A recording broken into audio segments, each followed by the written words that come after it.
marito? Vai, ok. Ok. Allora, con Mare Clelia, parlaci un po' del tuo matrimonio, e non del matrimonio, del tuo marito, quello che è passato. Guarda, sono passati talmente tanti anni che non mi ricordo più. Comunque ti posso dire. Parli del tuo marito Aspetta, non so di quelle che vuole. Allora, intanto vi faccio vedere il marito della mia comare. Lo presento. Piacere, piacere. Va bene. Allora, vai avanti.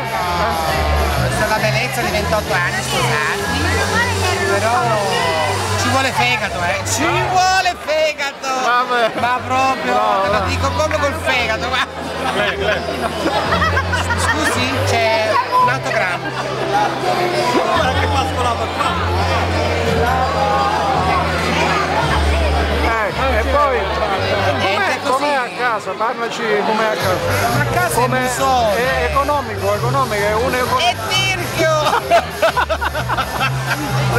regali. Niente, che regali!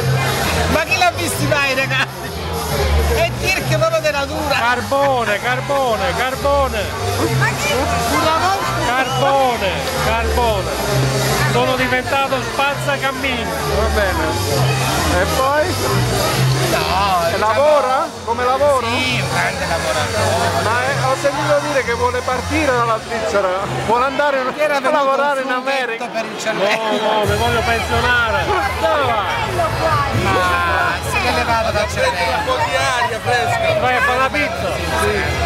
Poi gli spaghetti me li vado a fare. Vabbè, grazie, basta.